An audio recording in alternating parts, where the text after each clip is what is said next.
Channels 5, 9, and 7 are online. Jesus, touch my mind, my body, my heart, my mouth. Give me strength, Lord. Give me clarity, Lord, clarity of mind. Give me clarity of heart. Jesus, we ask that you would anoint the listener, that they would be able, Lord, to receive your word. We ask, Lord, that you would take these simple but concrete statements and plant them in us, that we might grow thereby. In Jesus' name, amen. Amen. Today's message is entitled 12 Verses to Meditate On. 12 verses to meditate on. We are supposed to meditate. We are supposed to reflect. We are supposed to Selah. Stop, pause, consider. The Bible was written for our admonition, upon whom the ends of the world are come. I think that means we should pause, reflect, Selah. The Bible was written so that we'd have a light to our path and a purpose for our feet. And therefore, I think it's probably a good thing that we should meditate, reflect, and Selah. And the Bible was given because God loved us. And as some have said, it is a personal love letter written to us, for us, that we might know that we are loved. And wouldn't you want to meditate, reflect, and Selah on something that somebody loved you said? Would you not go back and read it again and think about it again and realize, yeah, that's nice, that was nice, that we might always remember, or do we just write it down and then move on? I read that verse already. I saw that. That was yesterday's love. No, because the pause, reflect, meditate, and Selah allows you to go back and re-experience, relive, and re-evaluate what you received.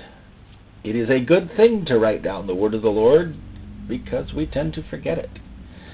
And it's a good thing to reread the word of the Lord because we tend to forget it. And it's a good thing to meditate on the word of the Lord because even when we remember it, we don't always remember it. God has promised through his word and to his disciples through Christ. He said, don't worry, I'll bring it back to your remembrance, whatsoever I've taught you. I mean, they didn't get to run around with their magical white recording boxes and their silver recording boxes and their Channel 9 microphone tied to the satellite system that beamed it across the countryside. And quite frankly, they didn't even get to run around with a scroll tucked under their arm. Behold the scroll of Isaiah.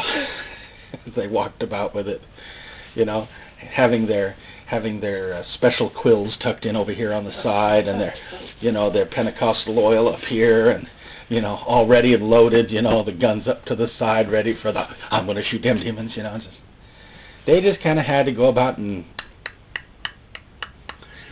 tick it in the brain, tick it in the brain, tick it in the brain. I realized the other day when I was thinking about the argument about verbal plenary that we oftentimes try to evaluate the writers of the gospel, so the writers of the books, as if they were sitting there with, a scroll of Isaiah, scroll of Jeremiah, scroll of such and such, and they're diligently doing their sermon called the Book of James.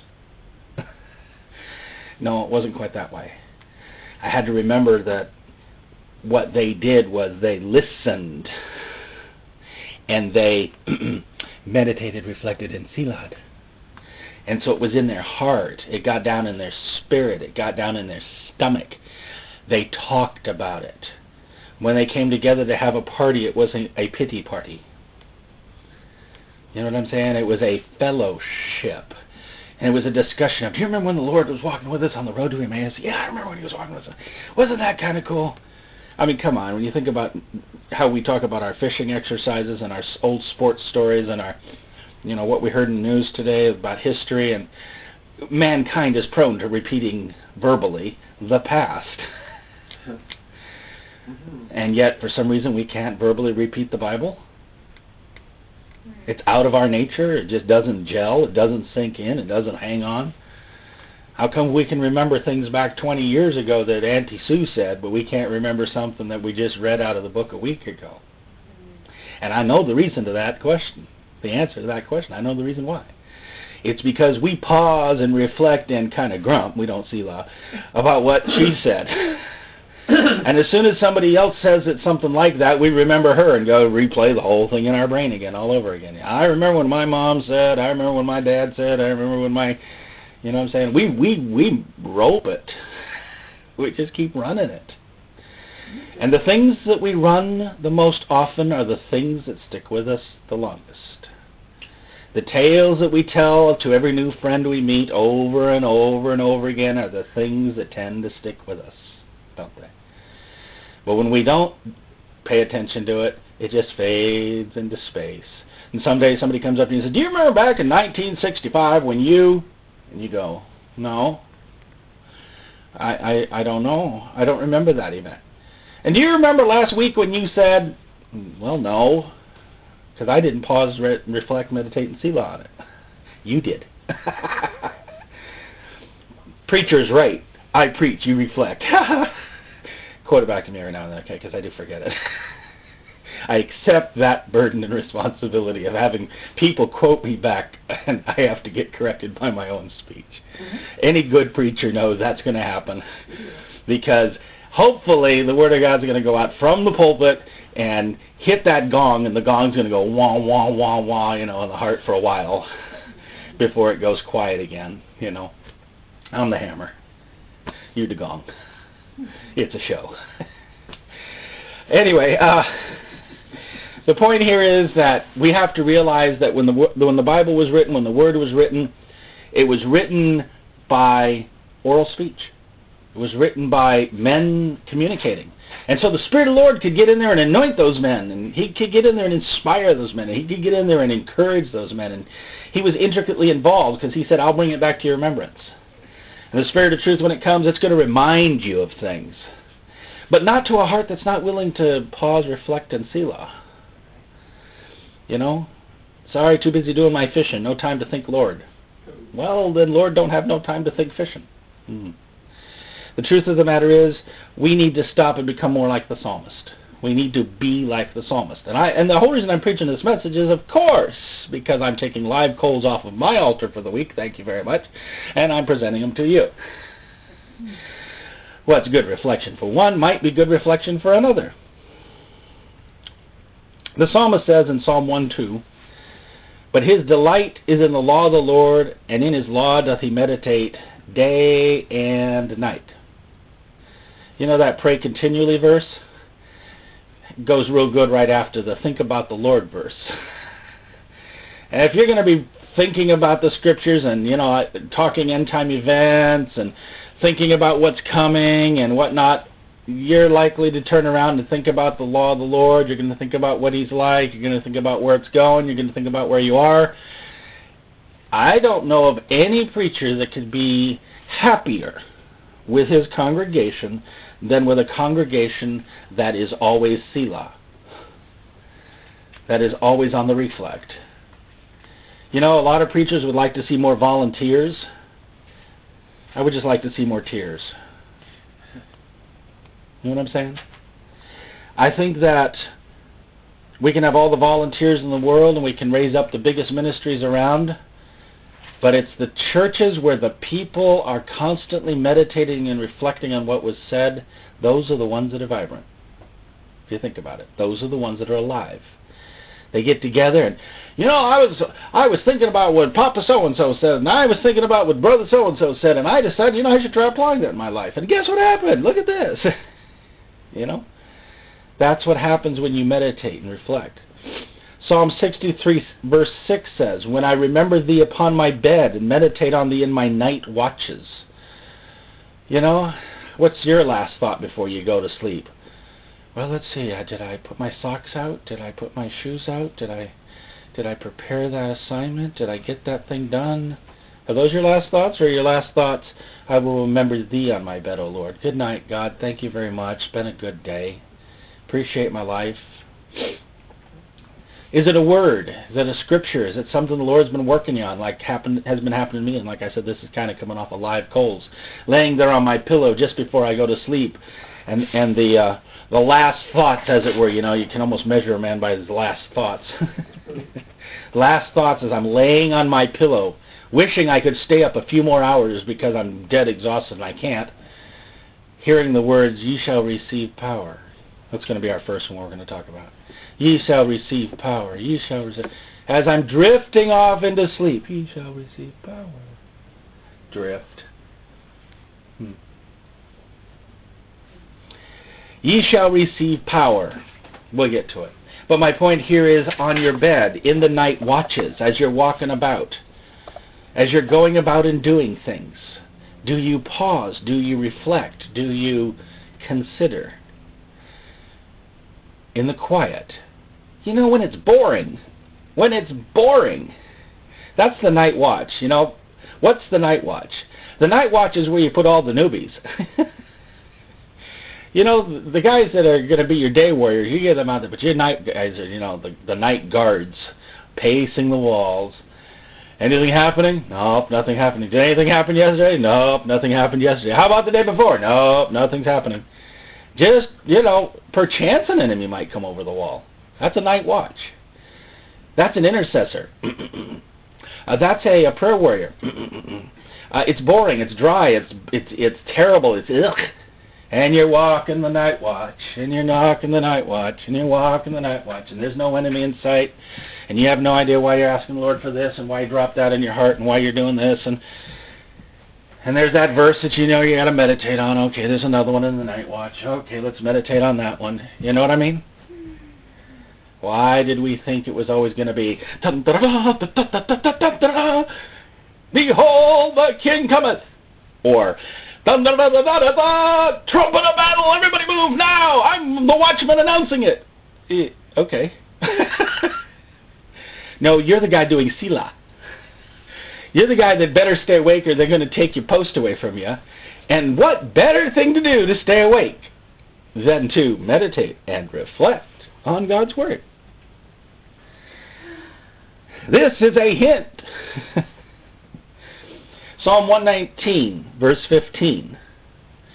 I will meditate in thy precepts and have respect unto thy ways. Think about the ways of the Lord. Think about them. Have respect unto them.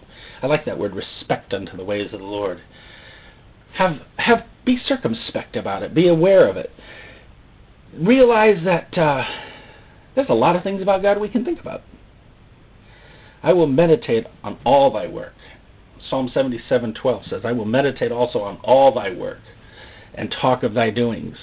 I'm going to talk about your doings. I'm going to think about the acts of God. I'm going to read what the acts of God are. I'm going to meditate. How can you possibly get to the place of doubting God in an area if you're always meditating on it?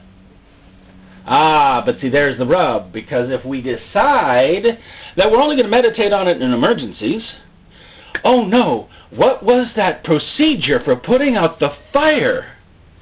Well, I think there was a red canister on the wall. Where was the wall? I think it was down the hall. Well, do you think there's any instructions above the canister on the wall down the hall? No, I don't think so at all. How do you know? I don't know. I haven't thought about it for months. Where's the canister?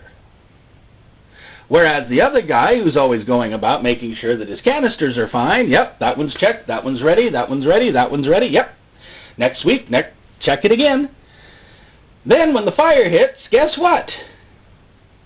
That person goes into action. He knows exactly which fire extinguisher to grab. He knows exactly which fire extinguisher to use for which fire. And he knows exactly how fast he better apply it. And if it's too big for him, he knows when to call somebody. But the saints are much wiser than that. We understand perfectly that once we've read the instructions on the canister and posted it in our bookshelf, and it's collected good dust on here, that the Lord is pleased with us because when the fire comes, He will rescue us. Meditate upon the law of the Lord, because it'll protect you from sin. Meditate upon the spiritual things, because it'll protect you from carnally mindedness. Meditate on. So when the Lord comes to you and goes, I got a verse for you, special delivery, you have to say, oh, that's cool. Throw it over your shoulder? I don't think so. I think you better walk around going, why did he give me this one? I'm on a night watch again. Looks like I got a verse for the night watch again. That's what's happening to me. It's going to happen to you. If it hasn't already, it will. I know it already has. But we do tend to yawn it off, don't we? Psalm 119, verse 23. Princes also did sit and speak against me, but thy servant did meditate on thy statutes. You don't understand. There's demons. They're coming against me. They're everywhere. I got enemies on all sides, and I got to just figure out how to beat them. You got to figure out how to beat them, huh? This guy said, I think I'm going to go meditate on God's statutes. I think I'm going to go meditate on God's nature. I think I'm going to go pray. I think I'm going to stop worrying about the fact that I got all these enemies against me. I think I'll go tuck myself in a cave and go to sleep. How about them apples? He gives his beloved sleep, right? So it doesn't really matter if the guy's chasing my hiney. I'm going to go lay in a cave and sleep. And if the Lord wants to deliver him into my hand, well, okay, I think I'll go cut his garment up. Do you see what I'm saying? We got to change our perspective a little bit. We got to get ourselves out of this. I don't know what it is. Maybe it's a martyrdom complex. Maybe it's a self-sacrificing, crucifying thing. Maybe it's a flagellating of ourselves so that we get a little bit more holier. I don't know what it is, but we always do everything else except labor to enter into the rest. We do everything except Selah. Selah is bad. Selah is doing nothing. Or is it? Selah is handing it over to the Lord and meditating on how he's going to go rescue you. Reading the instruction book again and seeing how you're going to do it. While the princes all rail against you. Powers, princes, principalities, in high places, rulers. Ooh. I ain't saying they ain't tough. I'm saying the Word of God, when you speak it through the Word of God, it's like, pff. I'm not saying our flesh doesn't get in the way. I'm not saying we don't get scared. But I'm saying when you go through the book to look at it, it's nothing. It's handed over to the Lord. Psalm 143, verse 5. I remember the days of old. I meditate on all thy works. I muse on the works of thy hands. I remember the days of old. Let's see, how many healings have I had in my life? How many times did God set me free? How many times did he set my friends free? How many times did I get preached to in the last year? I wonder how many man-hours of preaching I've absorbed in the last year. Guess it depends on where you go. I wonder how much of the scriptures I've been fed this year. I wonder if I went back through all my notes and just read all the verses that were given to me this year, which were supposed to be food for me this year and for next. My heavenly manna for my survival in this wilderness. I wonder how many I have.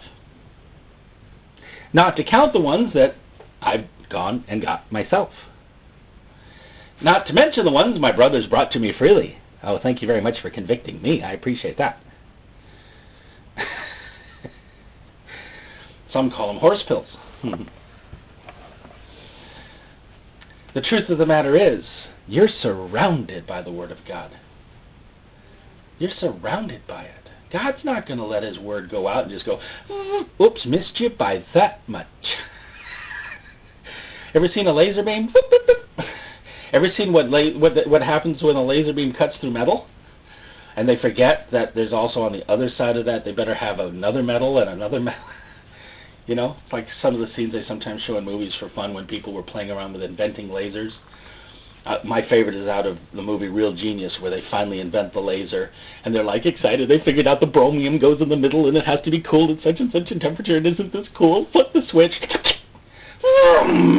And the next scene you see is a hole about this big, and it goes through the brick, through the wall, through the statue in the middle of the college area goes through the building of the other building, out the other side. And they're like, right through the tree. Ooh, that was stronger than I expected. I'm sorry, but when God's word comes out from the heavens, and he can do the beam of light like this and light the world, or he can just zoom it down on you. Anybody in your acquaintance, you're either a prism or you're a hole. Because the light of God just goes whoosh, whoosh. And you really think we're going to stop it? Do these people out here really think they're going to stop it? Do they really think they can stop the light? 2,000 years of history proves they cannot. And the reason they cannot is because the people of God have been people of reflection and application. They have been people who say, here I am, and here he is, and now it's your problem. Goodbye. Next generation, here I am, and here he is, and goodbye. Off the planet now. Next generation. And every generation that pauses and reflects grows. Psalm 119, 148. Mine eyes prevent the night watches, that I might meditate in thy word. Yep, them night watches. 1 Timothy 4:11. These things command and teach. Let no man despise thy youth. Be thou an example of the believers in word, conversation, in charity, in spirit, in faith, in purity. Got the job requirements down? Till I come. Give attendance to reading, to exhortation, to doctrine. Neglect not the gift that is in thee. There's your instructions. Right? Which was given thee by prophecy with the laying on the hands of the presbytery. So your source is good. Meditate upon these things. Oh, just had to say that, didn't you? So now we got to go back and re-roll the tape and reread all those words of our responsibility, our actions, and our source to make sure that we can do them. He says, give thyself wholly to them. W-H-O-L-L-Y. Wholly, totally, surrender to it. That thy profiting may appear to all. See, when you surrender to it, when you meditate, when you finally give into the word, when you finally surrender those gifts, when you finally surrender to those prophecies that were spoken over you that you're supposed to be somebody in God, it ends up profiting all of us. Because when you finally accept who you are in God, and God then can use you, then everybody gets the benefit. Take heed unto thyself and unto the doctrine. Continue in them. For in doing this, thou shalt both save thyself and them that hear thee. The best kind of preaching is live coals. The best kind of teaching is live coals. Hand it right off the altar of God and give it to people. Because it'll save thee and them. Because it's not dead letter. It's not just, yeah, I read it in a book the other day. Kind of cool. It's, I read that in a book the other day, and boy, that really hit me. That one was deep. I got that out of a book written in 1923. Here we are in the church 80 years later, and we haven't done it yet. Ow. Every generation is accountable. Every generation has to step up to the price tag. And the price tag is reflect. Psalm 24:10 says, who is this King of glory? The Lord of hosts. He is the King of glory. Selah. Oh, I like having the word Selah at the end of that verse. He is the Lord of hosts. He is the King of glory. Let me think about that for a while. He is the Lord of hosts. He is the King of glory. That takes a while to drip dry. That takes a while to percolate. That takes a while to soak. That takes a while to osmosis. It takes a while. Why do we think that we can just read it and get it in the first round? I know why. We do that because we say, I hear it in my mind, and therefore I have it. No, your brain is nothing more than the file cabinet which hangs on to all the things we put in it. taking out of the file cabinet as you're going through the night watches, as you're going through your day, as you're going through your month, as you're going through your worst time period in your life, as you're going through the good days, and reading it, meditating on it, then you get to know it. The rest of the time, you're storing it. This is a big storehouse. That's all this is. It's a big storehouse with an amazing indexing system. Why, I can associatively pull from my file cabinets anytime I want to. So can you. But when it goes to in here, it's because you thought about it and thought about it and thought about it and thought about it and thought about it and thought about it and thought about it. And all of a sudden, what happens is you get this warm feeling inside, like, whoa. Or in my case, it was like, whoa. Just wanted you to know I'm just like you. I just started hearing the verse, and it was like, do I really accept that verse? Well, of course I accept that verse. I know it. Of course I do. I've not rejected it out of my mind like other people have. It's in my file cabinet, whereas other people, I hand them this wonderful file and put it in their file cabinet, and they go, ooh, this is a piece of garbage, and they throw it away. Ooh, this is worthless, and they rip it up. Ooh, what's this? And they throw it down and trample it underground like pigs. But not us. We stick it in the file cabinet. And we are so proud of our file cabinets. Bless God, do you know how many verses I've got memorized? Say one and some. I have memorized the entire books of. Boom, boom, boom, boom, boom. Why, I've read through my Bible every year from cover to cover. Well, I have to admit there's some accomplishments I cannot name. But I hope I will not be faulted for this one, of not meditating. You know what I'm saying? Because as I meditate, I grow. And then God gives you the next one to meditate on. And then a year later, He brings you back the one you didn't quite finish working on. And you go, oh my, that's right, I was supposed to have perfected that in me by now. And He goes, I know. But see, I knew you was only going to work on it for a week. And I gave you 52 other things throughout the year to work on. And I'm just coming back around to say, keep working the project. Until you get it all. So, having said that rather lengthy introduction so that we would absolutely, willingly, wantingly want to be reflectors, thinkers, absorbers, partakers of the divine glory, you know what I'm saying?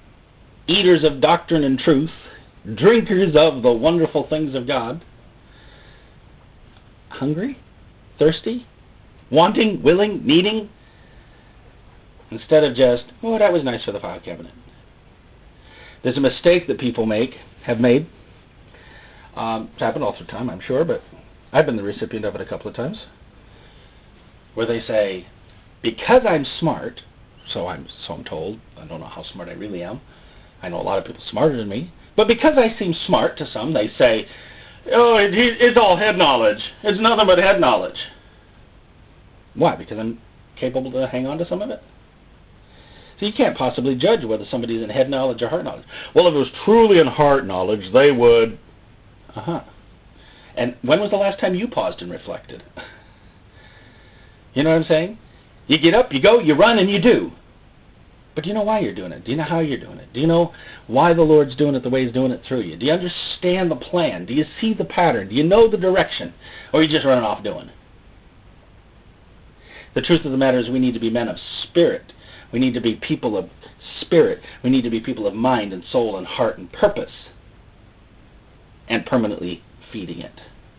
Stoking the fire. So you just take your live coals and you shove them in your burner and get the train moving. Here is a live coal. Acts chapter 1 verse 8. It's bugging me again. Ye shall receive power after that the Holy Ghost has come upon you. I ain't even going to go to the rest of the verse right now.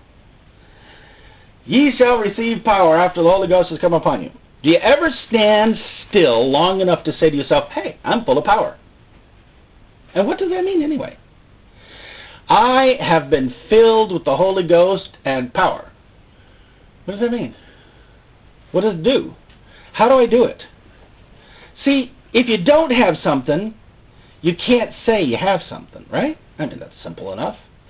But then if you have something and you don't do anything with it, then there's another problem. I'll give you a parallelism.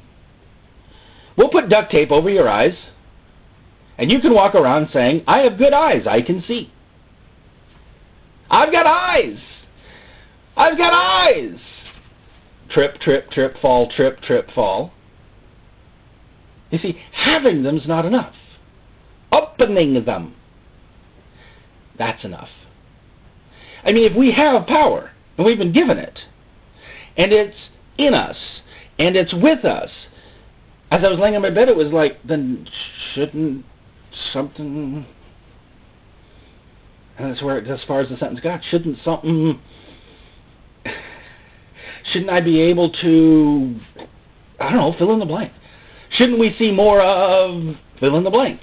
Isn't it the case then that if I have it, that something should change? How do I do this? Maybe my problem is I'm not opening my eyes. Maybe my problem isn't the fact I'm not powerless. I'm power bound. I'm not loosed. I'm locked. You know, in Acts 8 verse 19, an ex-sorcerer, an ex-person of the other side, saw people getting filled with the Holy Ghost, and he said, give me also this power, that on whomsoever I shall lay hands, he may receive the Holy Ghost. Wow, you guys have got something. I can see it. You've received power. Wow, that's incredible. What do I got to do? What's it cost? Can we have a seminar? Just teach me this one. Now, wait a second.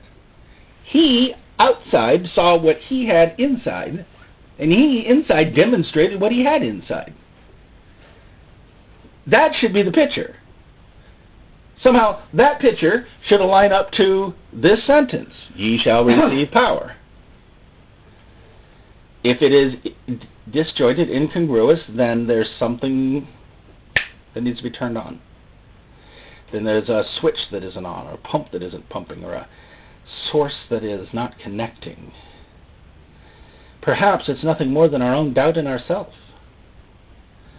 Because it says, you shall receive power. So, here I am, thinking to myself, okay, I got power. What do I do with it? How do I use it? How do I turn it on? Do you know this entire house can be wired for power, and if there's not a light switch on the wall, we won't see a thing.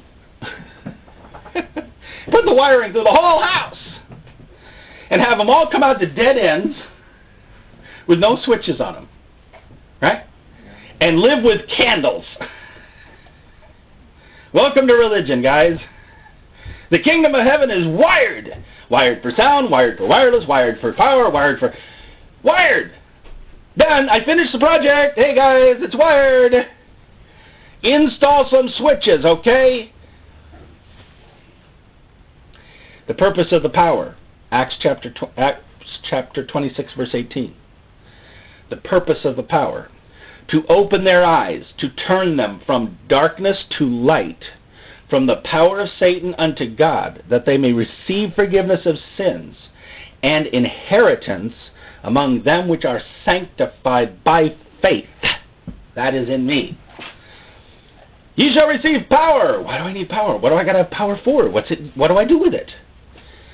I got a lot of people out there that are bound by the power of Satan. Here, have some power.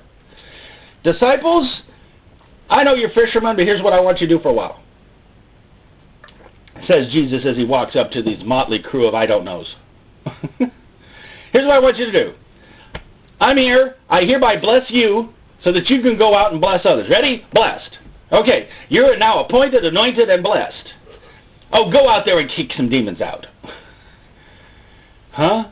He wants us to do what? You got to picture yourself. If you were one of the 12 the day after, you've seen him do it. You know he can do it. That's rather remarkable that he does it. And now all of a sudden he says to you, hey, got it. Okay, guys, your turn. Here.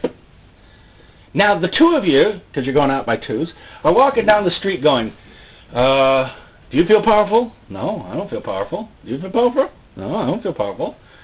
Matter of fact, I think I got a cold. Well, what do you think's going to happen when we get to the first door? I don't know. You tell me. Or were they going down the street doing this?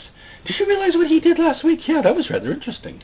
He walked up to that girl that was dead and just yanked her right up. That's kind of a little weird. What were they thinking? What were they thinking? What was their hearts meditating on? When the two were walking on the road to Emmaus, what were they doing? They were meditating. He died. I don't get it. I could have sworn that he was the one who was going to bring in the kingdom. There's got to be a reason, right? What was good old Abraham doing when he was walking up the hill with his son? Gave me this kid. He's a God of deliverance. This is incongruous. It doesn't make sense. But I know what he said. I know how he said it. I know why he said it, and he gave me the kid. See, we get to the place where we start doing that every day, 24/7, and things change. Because God's right there listening. He's watching. See, that is the act of a person working their faith. It's their faith that's getting energized.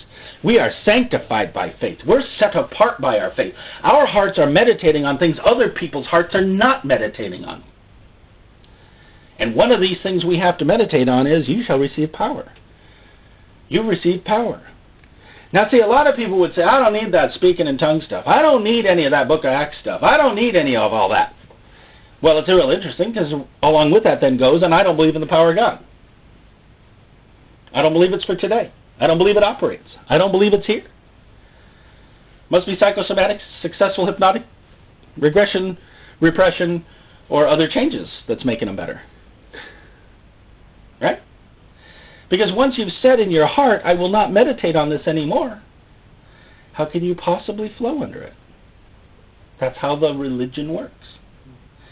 Spirituality says, I've got to meditate on it. This is life or death. This is power of Satan unto God. We got to yank him out of the kingdom of darkness and bring him into the kingdom of light.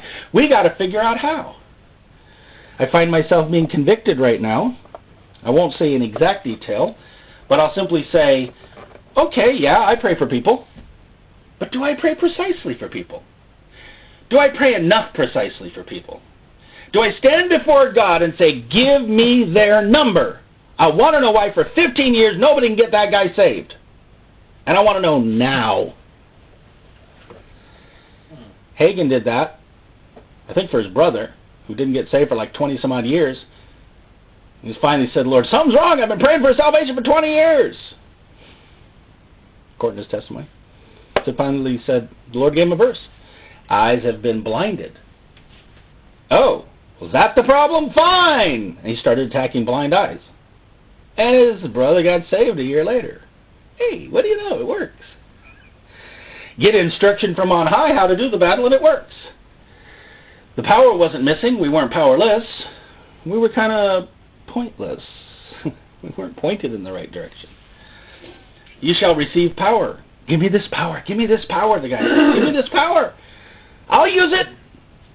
There's the motive, isn't it? Violent taketh the kingdom by force, and even the wicked people want to buy it. I've heard tales of ministries in California where the police came to the Christians and said, I don't know what you're doing, but you're doing something that cleans up the crime rate around here, and we'd like to know, can we enlist your help? Going to happen more and more. We're not going to go to the religious to get the job done. We're going to go to the spiritual to get the job done. Even the world's going to eventually figure it out that the psychics and the mediums can do a certain amount of babbling and success. But after that, the saints are the ones who are supposed to be able to say, like Daniel did, we know, O Lord, on high, thou art the one who interpreteth the dreams and gives signs, and then we're headed for a whole nother union. So, I would encourage you to pause and reflect on, ye shall receive power. Galatians 3, verse 11 is your second verse. This one is interesting to me, the way it came. Have you ever been afraid of demons? Have you ever been afraid to talk to somebody in a false religion? Have you ever been afraid to step up to the plate because the heat of what's going to happen just kind of cringes you back a little bit? Have you ever been afraid on the inside when you start contemplating really doing some of the things you're supposed to be doing in the gospel, and it's like, are you really afraid?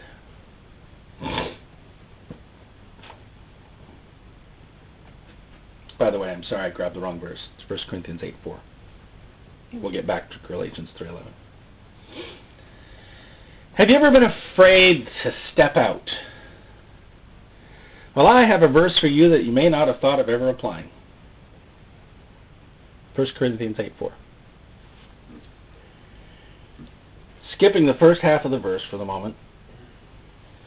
The second half says, we know that an idol is nothing in the world, and there is none other God but one.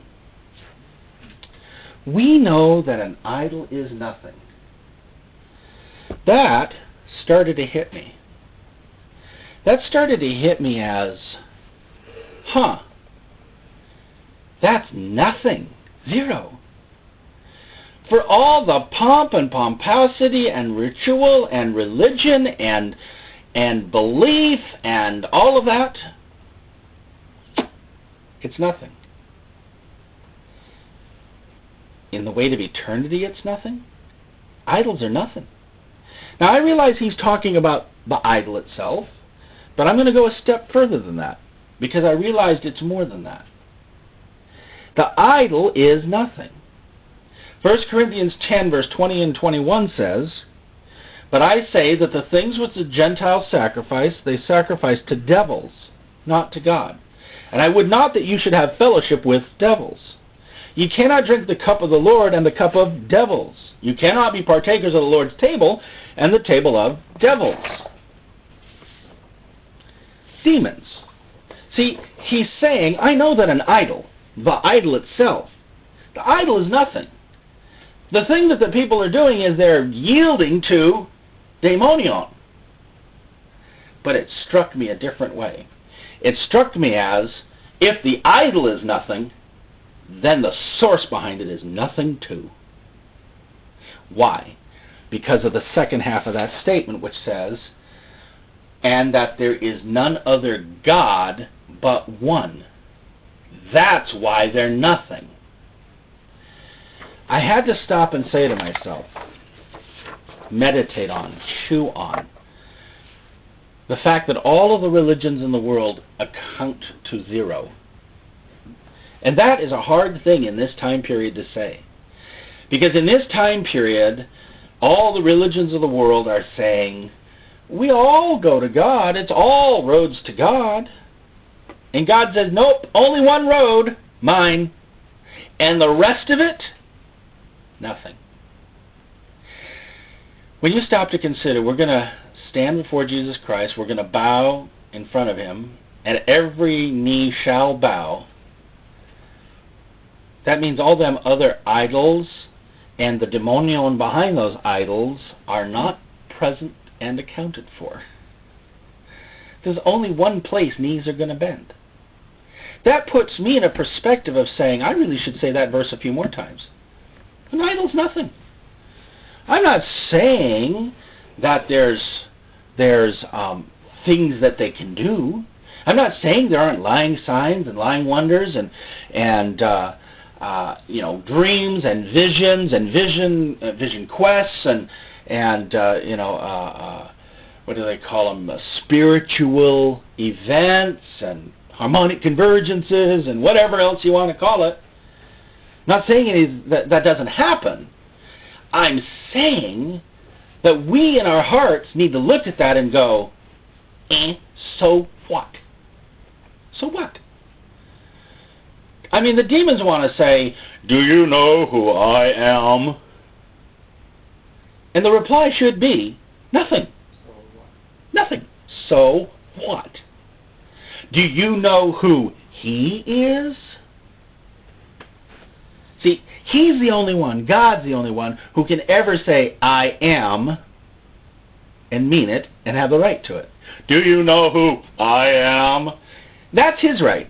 Everybody else is a usurper. Everybody else is a liar. Everybody else is in the way.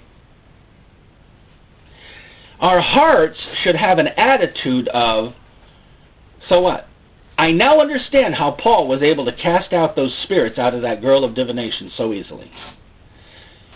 This is the great man of God. This is the great man of God. Hear ye Him. Hear ye Him. See. Oh, shut up. Be out of her. Bugging me. That's a man with a fly swatter against a fly. And they lost those poor people who had their business banked on her prophecies, her divination, her psychic chat line, were all of a sudden broke because nobody could get a message anymore. Oh, isn't that a shame? Yeah. I understand now why the apostles could walk about and do some of the things that look to us like, how did they do that?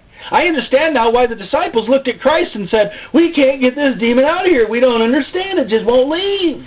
Christ goes, you guys and your little unbelief, don't worry about this one. You just need to be a little bit more in prayer on this one. This one's not harder than the rest. Don't you get it? Not harder than the rest. You just need to get yourself more tuned up. Get your frequency set. Get yourself hooked to me a little better. And this one will go just as easily as the rest. Because it doesn't matter whether it's a demon of crippling, or a demon of madness, or a demon of issue of blood, or a demon of, and name all the ones from Scripture you want to name. Lame, halted, blind, deaf, dumb. What's the difference? For we know that an idol is nothing. To Christ, walking through the earth, seeing all these bad attacking creatures, all he could do was smile and say, goodbye. And so it was. Now I understand why Jesus could walk into a multitude and just heal them all. He healed them all. See, if the demons and the idol are something, then you got to wrestle it. We're in a wrestling match. Okay, here we go. Ready? And it's a flip, and it's another flip, and it's a flip, and I'm on top, and he's on top, and I'm on top, and he's on top. Oh man, he's strong. I got to really work this guy. Womp, womp, womp, womp. Because he's something.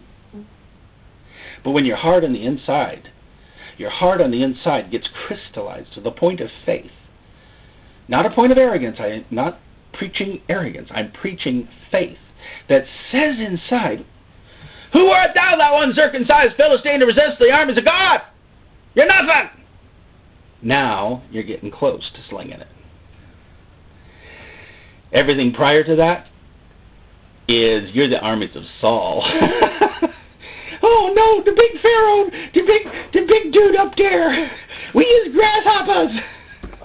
No. The truth of the matter is, an idol is nothing. An Egyptian is nothing. An Egyptian nation is nothing. A pyramid is nothing. A Red Sea is nothing. Once you get into the eye of faith, get right smack into the center of the eye of faith, and you look out through the eye of faith, that's the verse. An idol's nothing. It's all idols. And it dawned on me, that means even our weaknesses. Covetousness, which is idolatry. Cravings, desires. Ooh, just gotta have it to smoke, gotta have it to choke, gotta have it to this or that. Until the day comes when you can look at that this or that, whatever that this or that, and says, you're nothing. You have no power over me. That's why baptism is so important. That's why we got these images in the Bible for us. So we would get to the place of saying, oh, it's you, and slam the door. Oh, it's you. All right, write down all my sins. Done? All right. Luther, I don't remember what his phrase was, redeemed by the blood of the Lamb or something across the scroll. Blood of Jesus. All gone. Goodbye. Next conversation. This one's over. That's the hard attitude. I saw it. It was a hard attitude. An idol is nothing. I shouldn't be afraid. I shouldn't be walking around the tables in the bookstore that have witchcraft publications on it, because I might get demonized as I go by. I shouldn't be afraid of the local, constabulary who's practicing whatever. You know what I'm saying? Okay. Now I get it. We may not be bulletproof. We may not be. Because if we let the shield shrink to about this size of faith, then we're kind of a little naked out here.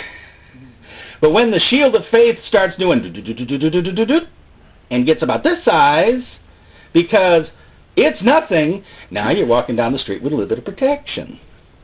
But if your shield of faith starts shrinking, I got a shield of faith. I do, honest. I trust God. How comes I keep getting shot? I don't know. What's the last verse God told you that you don't follow? Which one didn't you follow and believe? Well, he did ask me to, okay. Grow your shield, shrink your shield. That's what we're really looking at. God's given every man a measure of faith. You got the handle, but you got to grow the shield. Yeah, that comes out of another meditation the Lord gave me about 3 weeks ago about how the armor works. Oh, great. Here, and all this time I thought once you put it on, it just stayed one size fits all. Thanks a lot. So anyway, Isaiah 48 verse 5 says, I have even from the beginning declared it to thee. Isaiah 48:5. Before it came to pass, I showed it thee, lest thou shouldst say, mine idol hath done them. My graven image, my molten image hath commanded them. God is giving us prophecies, telling us in advance what's going to happen, wants us to understand the prophetic word, because when it comes to pass, their idols didn't tell it. Ha ha ha ha. We said this event's going to occur and all of you said it wasn't. Ha ha. That's proof you're nothing. Well, all we need to do is learn to practice harmony. Harmony will bring about world peace. Wrong, it won't. The return of Jesus Christ will bring about world peace. Because he's going to go, I'm here, I declare peace. Now, anybody resisting me, we'll take care of that rather quickly. Absence of war is peace. An idol.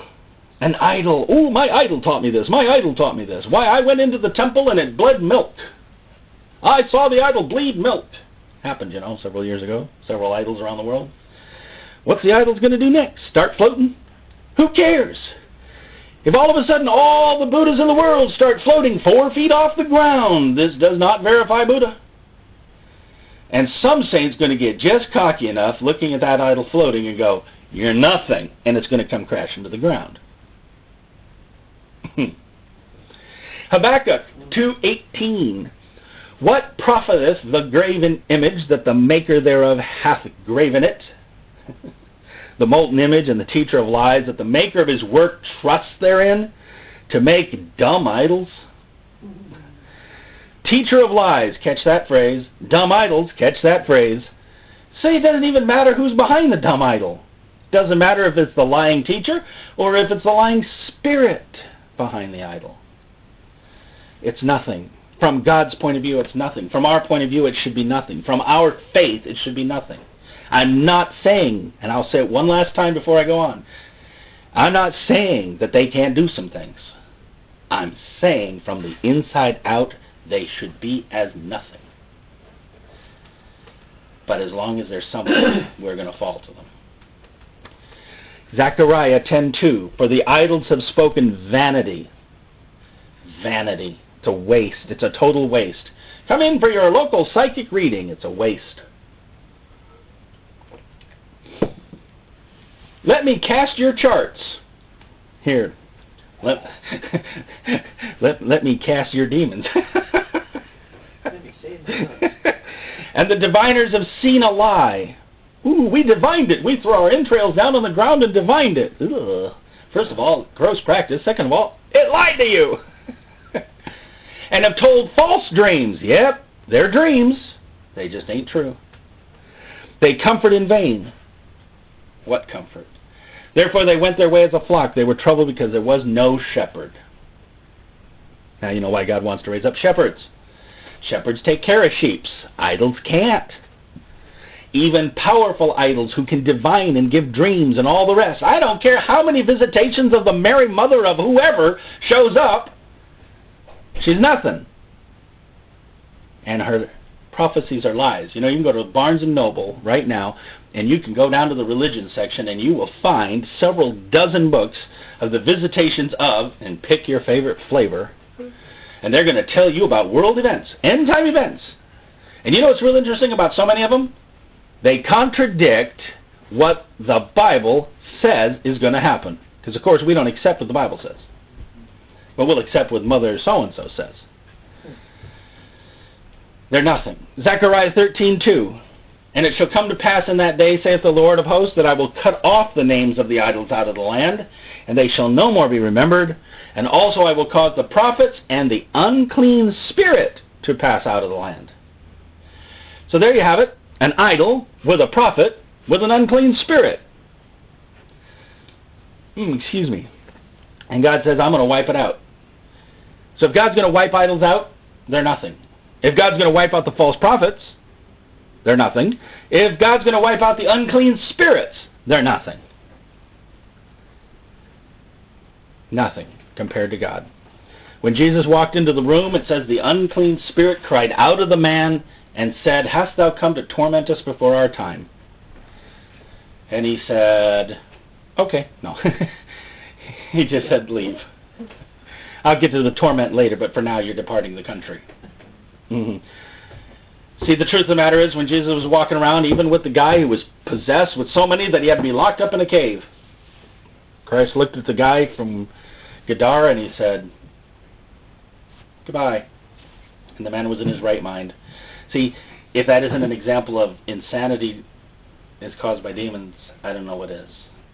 Anything that takes what God created, which was mankind to be made in His likeness and image and glory in it, and trashing it, has got to have demonic influence behind it, including physical damage. I better move on. I have 12 of these. I'm on number 4. Oh, sorry, you're right. That was number 3, because I didn't go back to number 2. Thanks for reminding me. Galatians 3:11. Let's do number 2 on my list, so we can have 4 of them done. Galatians chapter 3, verse 11. This is a verse that came at me actually this week. Really odd for it to come at me because I really wasn't thinking in these categories, but it hit me really strong. It says, Galatians 3:11, but that no man is justified by the law in the sight of God, it is evident.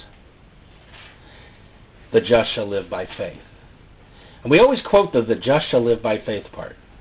We try to stand on it, we try to live it, we try to walk it, we try to be it. But it hit me how much we try to justify our walk by the law. No man is justified by the law in the sight of God. Why won't we accept that verse? Why do we keep feeling like it must be a mixture of circumcision of the flesh with circumcision of the heart, like the people who resisted Paul in his day? No, you must circumcise your flesh. I'm already circumcised in spirit. The law can't get me. Yeah, but God said you're supposed to keep the law. You're absolutely right. I'm supposed to keep the law. Well, then circumcise thyself. I am. Because no man can be justified by doing those things. How many bullocks is it going to take to get rid of my sins? Does anybody know the magical number of bullocks to get rid of my sins? I do. I know exactly how many it takes to get rid of my sins. None. None. Well, then why did God have all them bullocks die? To show you can't put up enough. To show you that there's only going to be one sacrifice that will be accepted. There's only going to be one that works. And you're not going to sacrifice it. I am. Do you ever stop to think about that?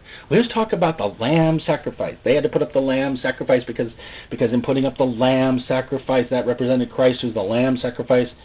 But wait a minute. Who put the lamb on the cross? Man or God? Who set the plan in motion and said, I will do me a sacrifice? Why did God have to have them do all that time Old Testament sacrifices when He knew perfectly well by their sacrifice they would not be made whole? By God making a sacrifice, they would be made whole, and they have to accept that sacrifice. Hit me. We're still trying to put Christ up on the cross. We're still trying to somehow do our sacrifices. We're still somehow trying to do the law in such a way that we can say, behold, I am holy and righteous and sanctified unto God because I put Christ up there. I brought Christ into my heart. I did it. No, you didn't. God put Christ in your heart. You accepted it. Big difference. You didn't work out your salvation coming up to God and go, I know what I can do. If I could just get me a lamb and put it up and make the right sacrifice, then God would be pleased with me. If I could just do the right piece of the law and put it up there, then God would be pleased with me. If I could just do more of the law, then God would be pleased with me. It hit me. God said, all your efforts will fall short of the glory of God. The law is a schoolmaster to lead you to Christ, to show you this. But I'm the one, I love the world so much that I gave my Son as a sacrifice for you in place of what you couldn't sacrifice. Now all of a sudden that flips the tails, doesn't it? See, we're still trying to put Christ up on the altar. No man is justified by the law in the sight of God. No man. I got to keep drilling that into myself. I've got to stop trying to be perfect.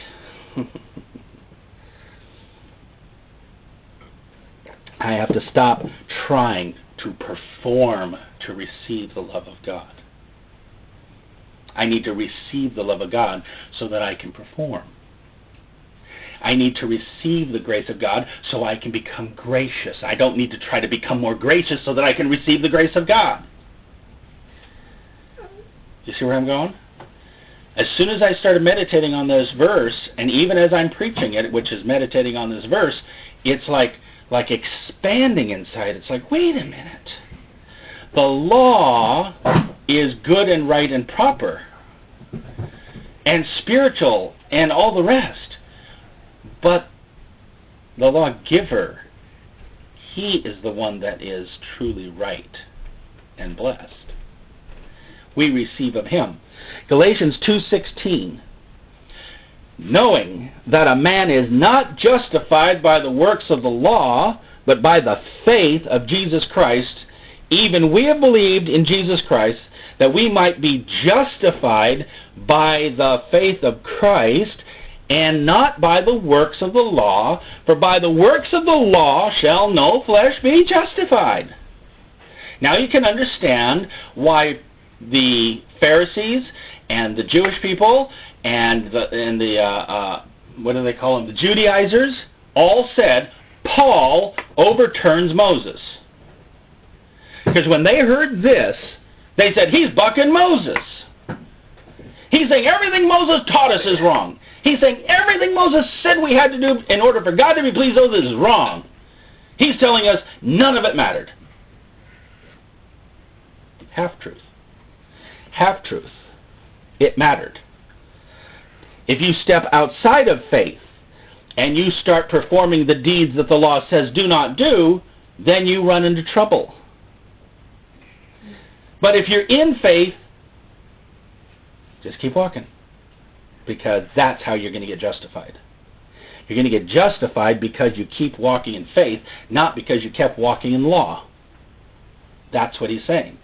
So when I meditated on it more, it was like, no man's justified by the law. No man. I got to stop trying to even feel like I should be justified by the law. I should make sure I don't break the law.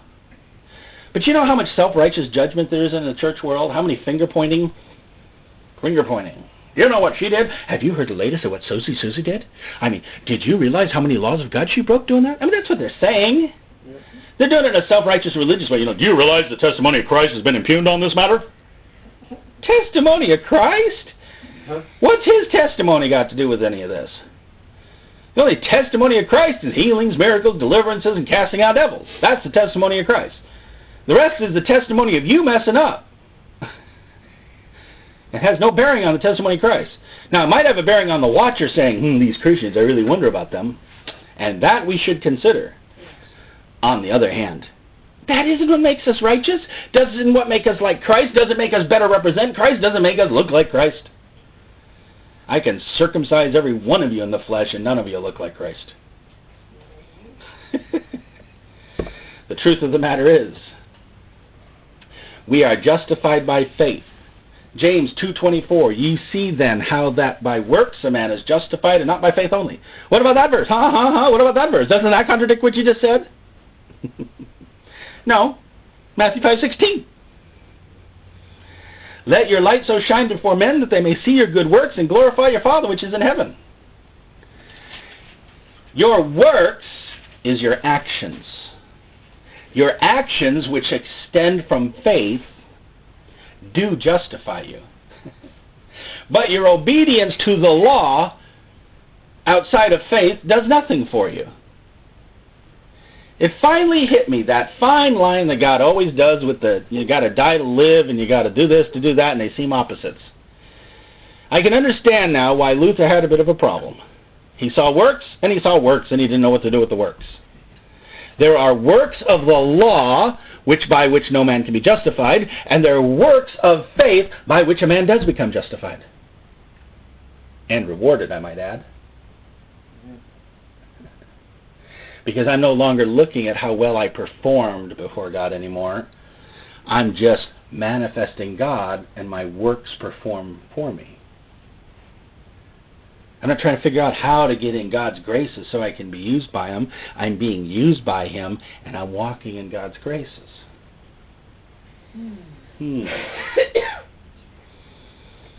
The Word of God has to be finely balanced. You cannot use it as a carving knife, big fat butcher knife, and slice things with it.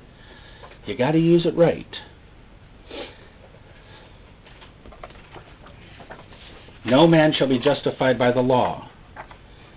I have to keep meditating on that. There must be something down inside where I've been standing before God going, I'm probably in the negative. Do you know what I did, Lord? You know what I did, Lord? You know what I did, Lord? And I'm sorry, I'm probably a little powerless because of what I did, Lord. I got a lot of regret still in here, I got a lot of grief still in here, I got a lot of pain in here, I'm an idiot, Look at what I did. 2 years ago, 5 years ago, 40 years ago, who cares? Maybe I should turn around and say, what I did is nothing. It's my idol. I worship the image of the broken me. Oh. Ouch! Oh, please don't say that. No, we don't do that. I worship the image of the self-made me. Ooh, ouch, don't say that one. Neither one of those images are worth anything. There's only one image that's worth anything, and that's Jesus Christ Himself. The icon of God. There's an icon to go after.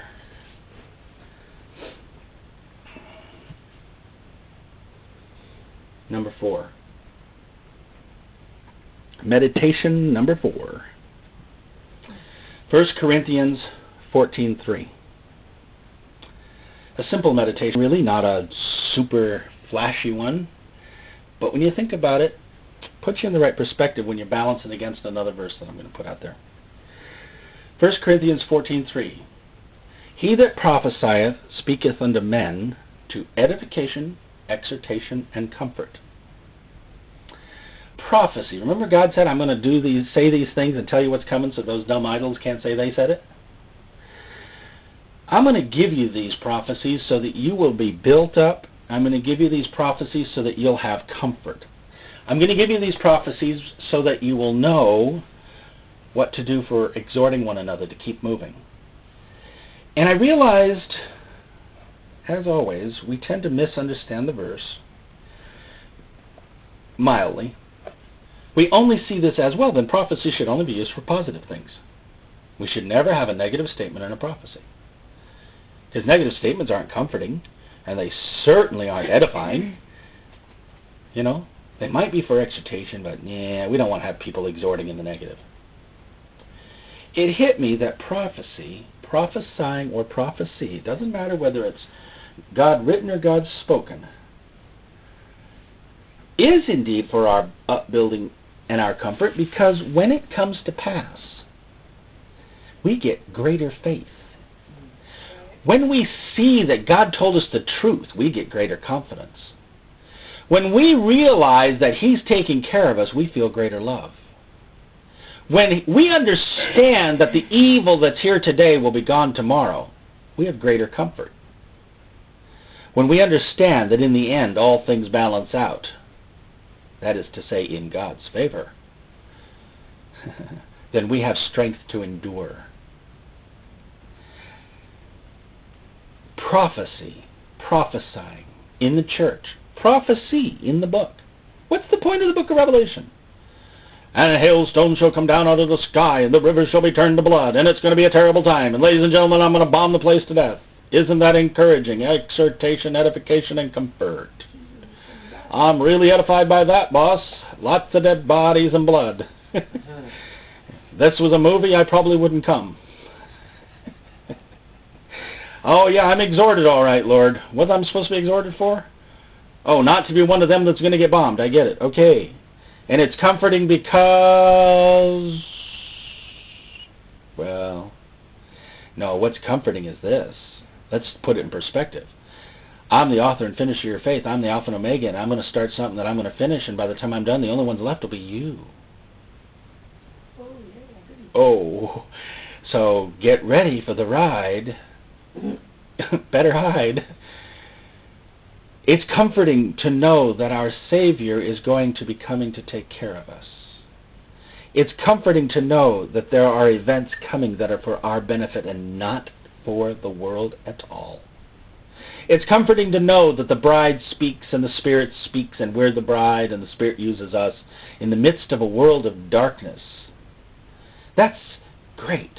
Our soul gets built up, edified, strengthened.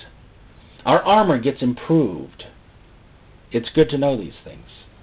Now, taking this verse and balancing it up against 2 Timothy 3:16, all Scripture is given by inspiration of God, is profitable for doctrine, reproof, correction, and instruction in righteousness. Even those comforting words to the saints can be correction to the unbeliever. Sometimes the fear of the Lord is the only thing that will save them. Sometimes the love of the Lord is the only thing that will save them. Sometimes it's just the flat mercy and grace of God that's going to save them. And they'll figure out after they come into the gospel what happened to them. But when we stop to consider that we need more prophecy, we need more visions, dreams, we need God to supply. And we don't need hokey ones. We need the real ones. We need the ones that honestly come to pass so that dumb idols get no credit. We need true prophets so that the false prophets who go cutting themselves up with knives and dancing around the fireplace finally realize that their God's asleep. He's not going to answer anymore. We need the good to outweigh the bad. So it was just a nice verse to think about. Not a deep meditation, not a profound meditation, just a meditation. Number 5. Verse number 5 said. John 17, verses 22 to 23. I in them and thou in me, that they may be made perfect in one, that the world may know that thou hast sent me and hast loved them as thou hast loved me. And the glory which thou gavest me I have given to them, that they may be one, even as we are one. One.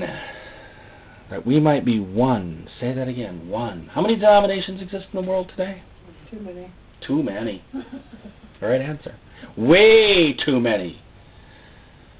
How many opinions are there in the world today? Way too many. How many people walking about with a strut? I know the truth, the whole truth, and I don't need to be taught of anybody. We're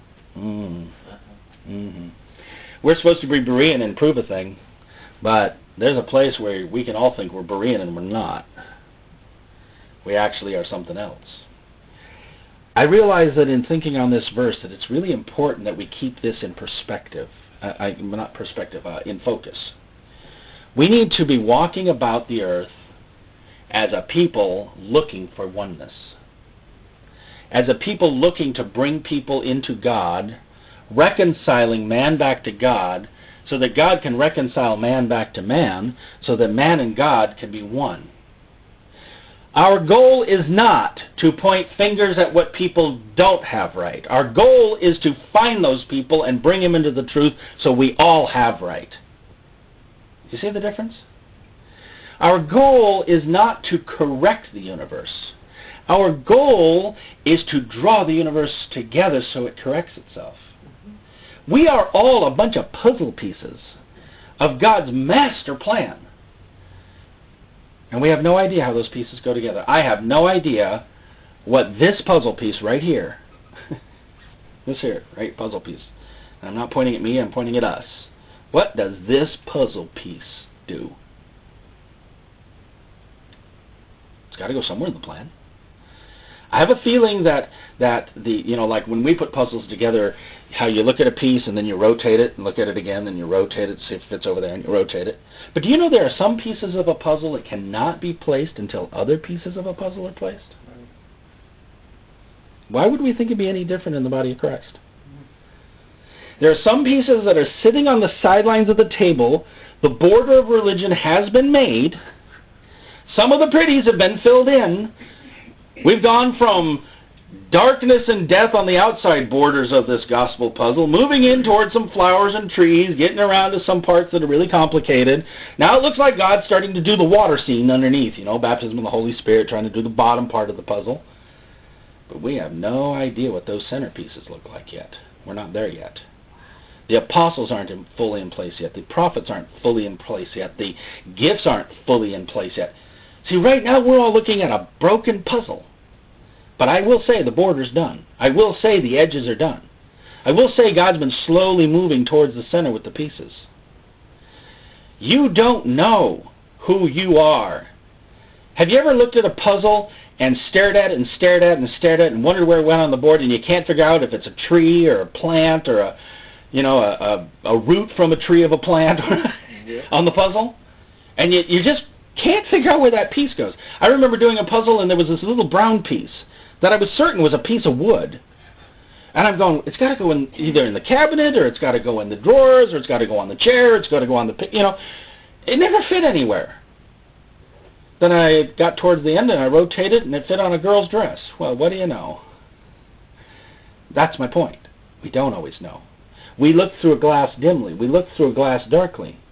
But if we keep in mind that it's one puzzle, and we're going to be one body, and we're going to function as one, and we won't all be doing the same thing because we're different parts of the puzzle, but we will be linked, then we can accept the verse that says, endeavoring to keep the unity of the Spirit in a bond of peace.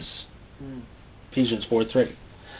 And we can accept the goal, which is Ephesians 4:13, which says, till we all come into the unity of the faith and the knowledge of the Son of God, unto a perfect man, unto the measure of the stature of the fullness of Christ. So that we will be one. Jesus prayed, Father, that they be one. Do you think Jesus is going to pray a prayer that isn't going to happen? No. No? Then I guess we better join with that prayer and pray it too. Amen. We need to become the extension of that intercessory operation. And we're not looking for ecumenical oneness. We're not looking for harmonic convergent oneness. We're not looking for diversity oneness. We are looking for Christ oneness. Amen. And if they throw us from the synagogue and cast us out of the UN and send us out of the borders of the country, tough luck on them. Tough luck on them. Because God will finish His puzzle. He will finish it. Because Christ doesn't pray, what's the right word for it? Unfruitful prayers. Yeah. Prayers that don't bring results. Ineffectual. Thank you, that's the word I was looking for. Ineffectual prayers. I might as well bank on every prayer he prayed because I know those are coming to pass. And I don't care how many people say, yeah, but look around. You see all these opinions? You see all these men? You see all these churches? You see all these buildings? You see all these movements? You see all these religions? You see all these things? Hey, I see a lot of things. So does God. So what? It's a nothing. Had to put a little flavor on it. It's a nothing. Psalm 133 verse 1 says, behold how good and how pleasant it is for brethren to dwell together in unity. Hang on to that. That's the goal. That's the plan. That's the thing to sink your teeth into and make sure you hang on to and meditate. Please don't stare at the divisions, the discord, the disjunctedness of the body of Christ, the, one arm's laying over here and a leg's over there and a foot's over there. They're puzzle pieces. In your heart of hearts, see one. See one. If there's division, if a house is divided, it falls. If the house gets assaulted in any way to be divided, it is against God's plan. Go against that. Period. Because our goal is the word one. That's what gets out of me when I start meditating. How about you? Number 6. Mm-hmm. Jude 1:24. Now unto him that is able to keep you from falling, and to present you faultless before the presence of his glory, and it would do you well to meditate on that part of the verse for the rest of the week, with exceeding joy. That's what I want you to hear for this message. With exceeding joy. Let me see if I can simplify this. Okay? There's the pearly gates. You're running like crazy. You got to get up there. Life's rough. Life's tough. Life's hard. Life's weird. It twists. It turns. The road goes sideways. It wasn't supposed to be like this. I just wanted to get into heaven, okay? You're not going to come across the tape, the doorway of the kingdom of heaven, drag yourself across the door and go, oh, I'm here. Oh, I might never make it. When you cross that tape, you're going to go, yippee! With exceeding joy. Mm-hmm. He's going to bring you before the presence of his glory with exceeding joy. You're going to get in front of him. A lot of people think you're going to get in front of the presence of God and it's going to be reverence. I'm not saying some people might not cross the heavenly boundary and stand in front of Christ and go right to their face. Boom. But I have a feeling some are going to go right to his arms. Some are going to go right to his eyes. Some are going to go, right? Yeah, I like that one. Right to his lap. Jump up in the chair. Exceeding joy. Now, we are named Presence Fellowship because we want the presence to come down. I promise you, when the presence comes down, it will always be tears, joy, laughter. Come on, where did people get this religious idea that when the presence of God shows up, everybody's going to get to be a bunch of stoics going, oh, hi God, how you doing? Mm-hmm. And worse yet, we think God's going to come talk to us like that. Hi. No, actually we don't. We expect him to go, thou foul thing! No. Come on, we got to see what he's like. We have to realize that he's got plans within plans within plans. We will enter into his presence with exceeding joy. 3 John 1:4 says, I have no greater joy than to hear that my children walk in truth. Might as well have some of that joy down here now. I have no greater joy than to see when you come to me and say, hey, Anthony, you gave me this thing to think about, and man, that was a tough one. There's no greater joy than to see the saints working the truth. There's no greater joy than seeing the saints working with God. There's no greater joy than seeing the saints busy about, watching God in action. But the greatest joy of all, yippee. See, we're supposed to be living it now. 1 John 1:4 says, and these things write we unto you, that your joy may be full. That's why we wrote it down. We wanted to write these things down for you. This book is not supposed to be your, what's the word I'm looking for, your children's primer. It's not just your primer to teach you things. It's supposed to make you happy. You're supposed to look at that story in the deliverance of the Red Sea, and you're supposed to go, that's cool. You're supposed to be happy about it. You're supposed to go look at those other stories and the lady who got raised from the dead and go, do you realize somebody got raised from the dead? Do you realize that, I've listened to preachers and they go, they talk, instead of talking about the resurrection or sometimes or talking about us, coming back from the dead, they'll talk about we all die. We all die. Let's focus on that for a while. That'll give us faith. We all die. Well, I'm praying for healing, but we all die. Yeah, that's encouraging. Thank you very much. I think I'd rather read the verses that say, and he raised the dead. Increase my joy. John 3:29. He that hath the bride is the bridegroom, but the friend of the bridegroom, which standeth and heareth him, rejoices greatly because of the bridegroom's voice. This my joy, therefore, is fulfilled. It's John speaking. He says, I'm happy. It's good to know. I've seen the bride. I know who the bride is. I know who the bridegroom is. This is my joy. When you start seeing the bride, when you start walking about and you realize that person's in religion, that person's in religion, that person's in religion, that person's in Christ, that person's in the bride, because something happens on the inside. You get excited. You go, whoa, God's making it. He's doing it. There's a love of family that hits. There's a love of the brethren that hits. There's a love of the Lord that hits to see the light in the saints. Luke 15:10, likewise I say unto you, there is joy in the presence of the angels of God over one sinner that repents. Please tell me religion was supposed to be only reverent. Please tell me religion was supposed to be quiet, no clapping of hands, no raising of hands, kneeling only. Matter of fact, prostrate kneeling only. And smile. God instituted the dance. God instituted the singing in the Spirit. God instituted the whole lot of things. He does not expect us to walk in silliness. He does want us to be sober-minded. He does want us to walk circumspectly, but He does not want us to walk joyously. Joylessly.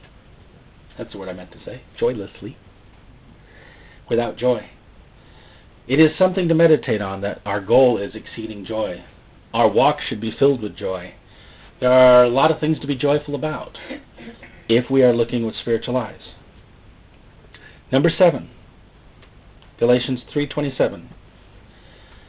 For as many of you as have been baptized into Christ have put on Christ. Just a picture. Put on Christ. When you got baptized, you put on Christ.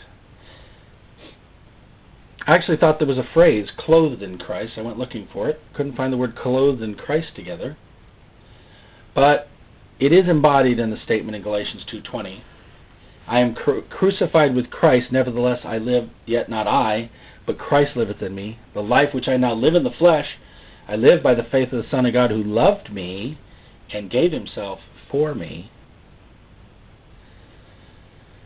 We are clothed in Christ. We are changed. Do you really believe you're changed? Do you really believe you're not you? Do you really believe it when you stand in front of the mirror? Do you see the white robe?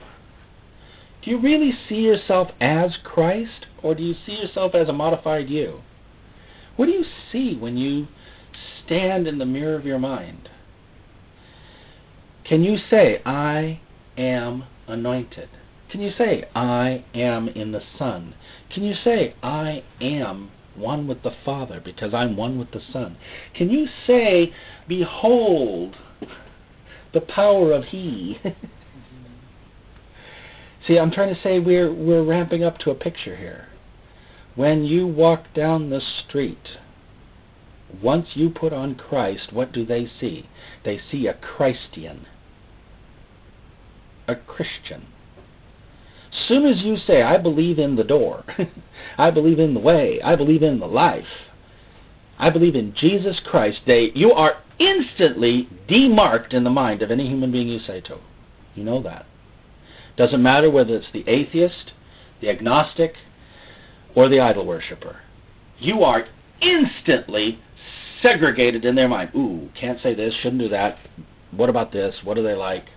Because they know you are at least trying to follow Christ.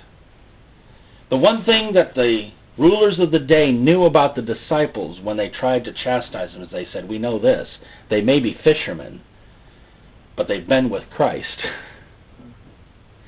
We put it on. You have to meditate about that for a bit and try to truly experience that and say, it's no longer I that liveth, but Christ that liveth in me. So what did Christ do today? Ooh, that's a little too personal. What didn't Christ do today? Ooh, that's equally personal. What did I do with Christ today? Ooh, that's cool. That's personal. It's oneness with Him. We put on Christ.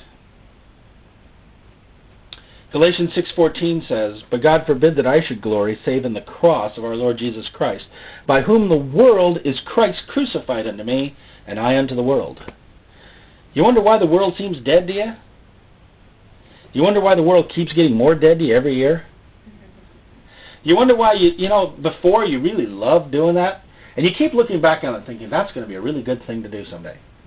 And you get to it and it's not a good thing anymore. It's dead to you. I've had that happen. I think I'll just go back and try such and such. Doesn't work.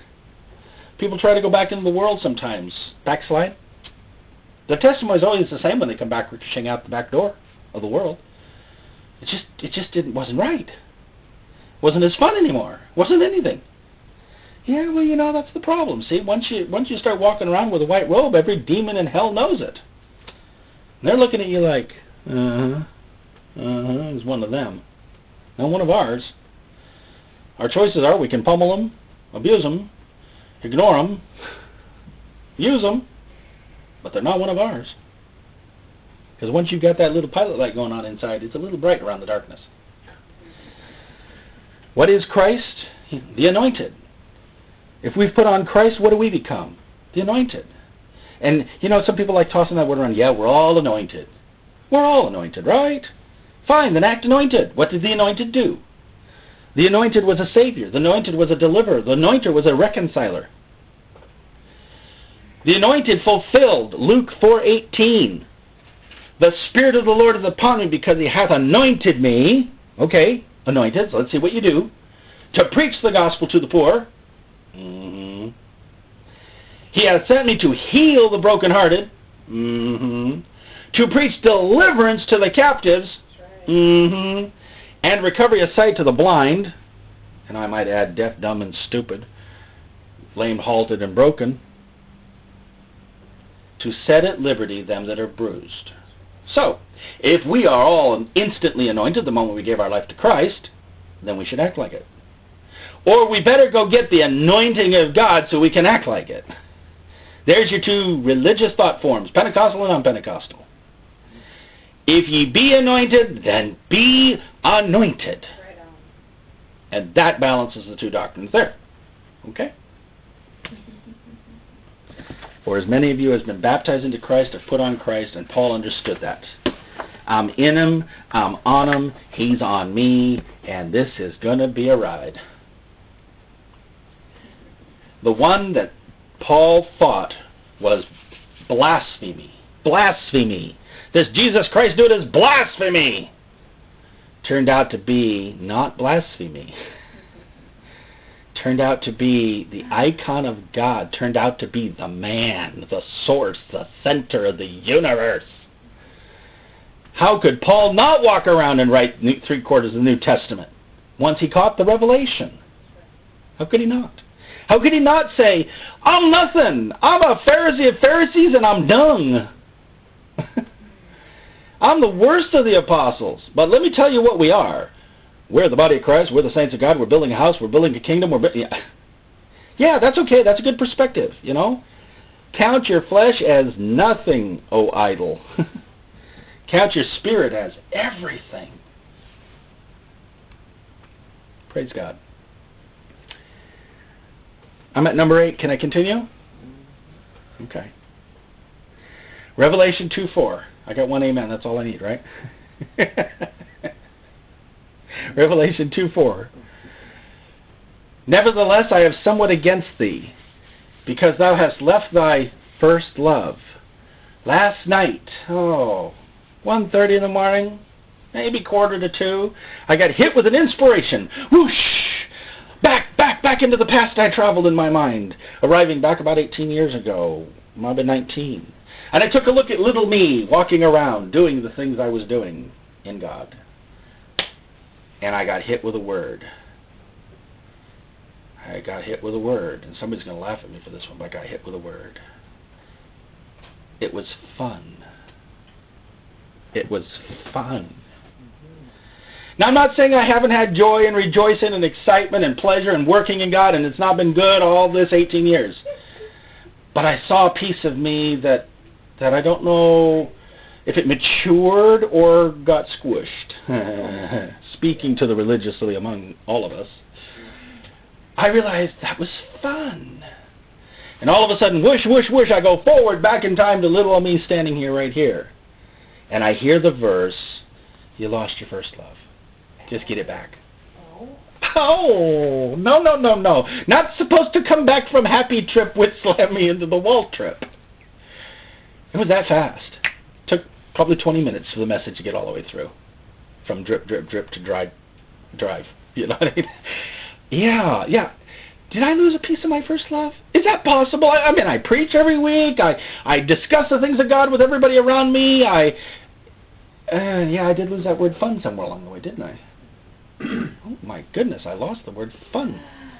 I didn't mean to. I'm not saying I didn't enjoy it. Don't get me wrong here. It's not been 18 years of misery.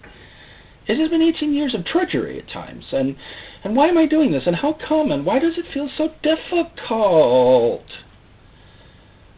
So what was it I lost? What did you lose? I wrote a whole little sheet. I was going to give you guys the test just to pass it on, you know. What do you love?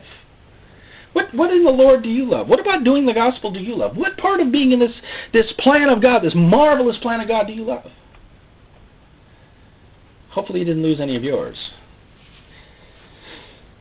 Matthew 22:37, Jesus says unto him, thou shalt love the Lord thy God with all thy heart, all thy soul, and all thy mind. That's one thing we better not lose the love on. We oftentimes say the church of Ephesus lost their first love, their love for God. Perhaps. Matthew 6:24 says, no man can serve two masters, for either he will hate the one and love the other, or else he will hold to the one and despise the other. You cannot serve God and mammon. You can't love God and money. It's God first. Everything else gets added. Is it possible that people are losing their love for God because they're shifting to the love of money? They're leaving their first love. Sometimes we drop our first love. Sometimes we replace our first love. Both are equally dangerous. Imagine that. A New Testament church founded right after Christ's departure, and within short order, they're busted for losing their first love. We're right on the backside of a revival, and we're already losing our first love. Oh no, we had a church split. I guess I just won't walk with God for a while. Because the church split, I'm just going to not have anything to do with Christ for the next 20 years. What kind of nuts is this? Really? It's because the first love is getting lost and must be refound. 2 Thessalonians 2:10, with all deceivableness of unrighteousness in them that perish, because they received not the love of the truth, that they might be saved. The love of the truth saves you. What happens if you lose your first love of the love of the truth? What if about 5 years or 10 years into your Christian walk, the truth just seems dry, it just doesn't seem to mean anything anymore? It's just a book. I would say check your love-o-meter. You're running out of oil. You know what I mean? You should love what you read. I mean, if when you were in your youth as a Christian you loved the verses, why don't you love them now? If Christianity was exciting when you were 20, it should still be exciting when you're 90. And if it's not, something stole your love. Something changed it. I'm just handing you a live coal that I got handed in a different area. You know, but it's the same thing. We need to help people get their love back. What did they love about the Word? What did they love about God? What do they love? What do you love? We will follow what we love. We're built that way. Ask any high school kid. You know, I'm in love with you, Jane. I'm in love with you, Susan. Yeah, but you just said you were in love with Jane yesterday. I know. Same thing goes the other way, female to male. I'm not making a point on the one or the other. Whatever we love, we follow. Whatever we love, we stick near. Whatever we love, we listen to, we hang on to, we work with, we care about. You know what I'm saying? Christ is saying, don't lose your first love. Don't let any man take your love. And don't let him take away the fun, either. Okay, that's my PS. 1 Timothy 6:11, but thou, O man of God, flee these things and follow after righteousness, godliness, faith, love, patience, meekness. Those are the things we're supposed to love. We're supposed to love those things. Romans 15:30, now I beseech you, brethren, for the Lord Jesus Christ's sake and for the love of the Spirit, that you strive together with me in your prayers to God for me. Your love of the Spirit. Do you love the Spirit? Do you love it when the Spirit moves on you? Do you love it when the Holy Ghost comes down into the room? Do you love it when all of a sudden a song gets anointed and it comes into your stomach and it comes up through your chest and you feel like your rib cage is going to expand out and you don't know if you can dance hard enough or sing hard enough or yippee hard enough, and you're going to scare everybody in the room if you do because it's coming out 900 miles an hour and it's a freight train of the Holy Ghost, and, you know, of course religion would say, it's all right, you're in control. And we should be sometimes. Sometimes we're a little over the top. You know, I've been in meetings where, man, my ears hurt when I came out.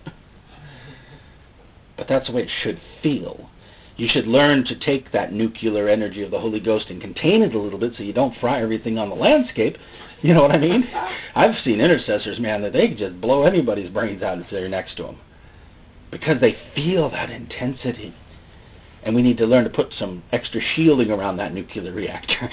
You know what I mean? Just let it really brew. There are times when it gets so strong in me that I have to hold my chair. I was sitting up in my chair, and I feel like if I move, one of two things is going to happen. Either I'm going to lose the anointing, or I'm going to run all over the room like crazy. Because I won't know what to do with myself. So I just grip the chair like this, and I go, whatever I'm in, whether it's a verse that's all of a sudden coming through as a freight train, or whether it's, you know, the reminder of the Lord, or whatever it is, and I just start holding. Well, it took a while to learn to do that, I tell you. Because sometimes it comes and the tears hit afterwards, and they just bust. And sometimes I almost feel like I'm going to stop breathing for 4 or 5 minutes, you know, because I'm just trying to hang on. You know, you gotta love it. You gotta love what God does. You gotta love seeing the power flow. You gotta love seeing Him bouncing around people and slaying people, and you gotta love that. People who are in religion will never understand analyzing it. Did they fall or did they crumple? Was that of God or wasn't it? We need to love what God is doing. Colossians 1:8. Who also declared unto us your love in the Spirit. We should have love for one another that's in the Spirit. That's a first love we don't want to lose either. People, after a while being in church, start thinking of nothing but the weaknesses of a church. Hang out with the saints, and after a while you discover the sheep have teeth. Yep. Some of them have fangs. Start realizing after a while some of them aren't quite as perfect as they looked when you first met them when you were a baby Christian. They actually have some weaknesses in their lives. Oh my goodness, the idols of ministers have turned out to be hollow. You know what I mean? We make idols out of everything. We love idols. If we can touch it, taste it, make it into a golden calf, we're going to do it. God has to make sure that we don't. It's the truth. Doesn't matter whether we're going to go the temple, or the man of God, the man of God, the man of God, the move of God, the move of God, the move of God. It should be what we love that's the issue. I think I'm going to ask the Lord, okay, how do I get back my first love on certain areas that I've obviously lost?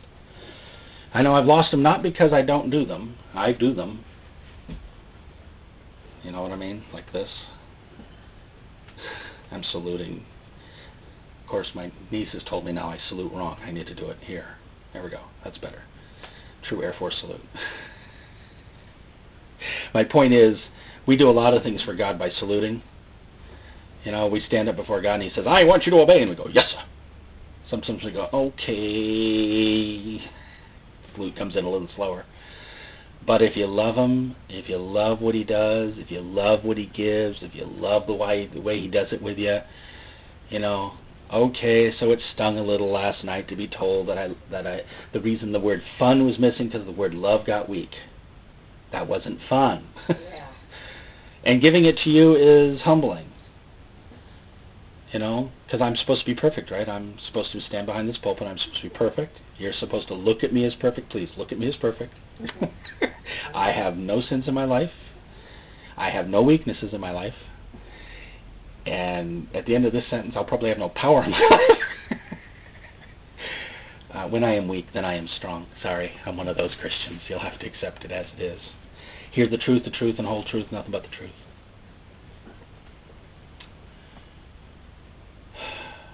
2 Timothy 1:7.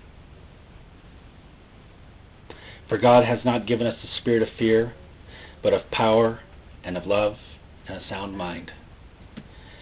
Don't let anything steal your love of the Lord or any of the other things that you're supposed to be loving. But you know, it's really interesting to me that it's the antithesis to the spirit of fear.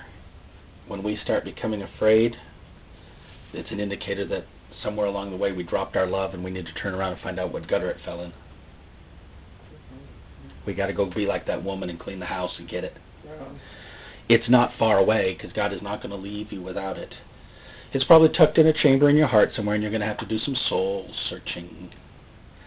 But the truth of the matter is, what God births, God finishes. If He started a work in you, He will complete it. If you loved it once, He will give you the love for it again, whatever it might be. Because I love you guys, I'm going to stop preaching now, even though I'm only up to number 9. And maybe I'll take 9 through 12 and put them before the Lord and say, do you want me to just preach the rest of these, or do you want to add a couple more to it? But take these verses, and I just want to add one piece of instruction. I've learned this the hard way. If the word seems like dry, chewy, it seems like wood, keep chewing. Keep chewing. There comes a place where even the toughest beef, if you chew on it long enough, is digestible. There comes a place where even the best taffy eventually gets soft. You know what I mean? Or the worst taffy. The best taffy is soft to start with. There comes a place where when we ruminate on something, we eventually get to the place where it's digestible.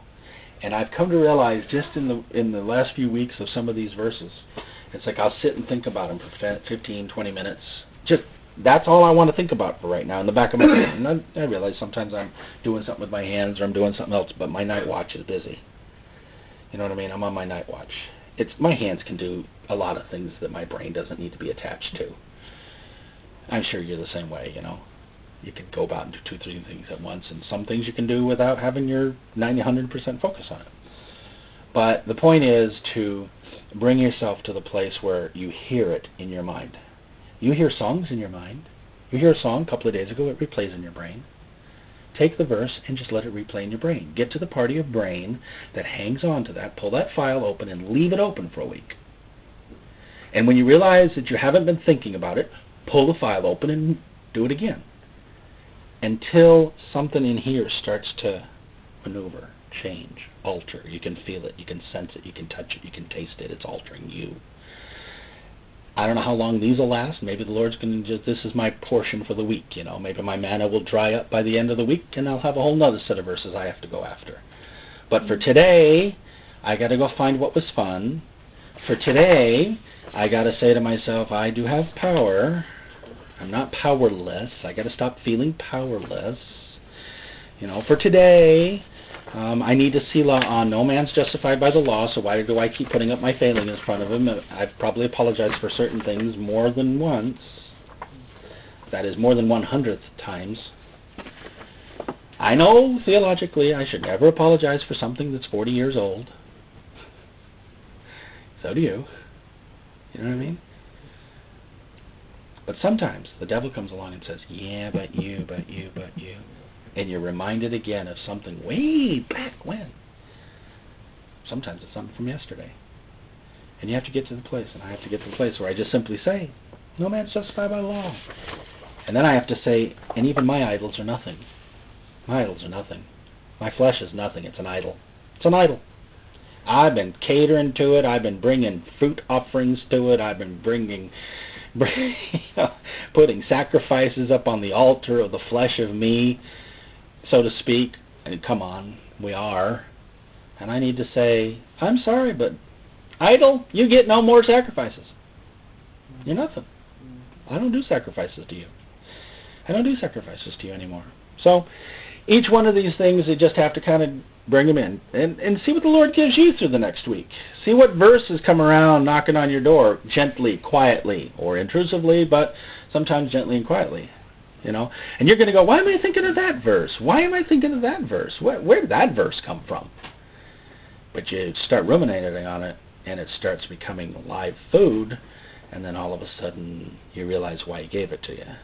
And it isn't always going to be as obvious as, oh, why did you give me a verse on idolatry? I don't have any, I don't have no Buddhas. I don't have no, why would you talk to me about idols? Until it comes back around to, yeah, and what about the idol of this? Hard attitudes against yourself. You hate yourself in this area. That's an idol. Take it down. Get my point? Jesus, we thank you for this message this morning. Thank you for blessing it, Lord. Thank you for the patience of the saints. We love you. Please continue to bring us the truth, the whole truth, and help us, God. Amen. Amen.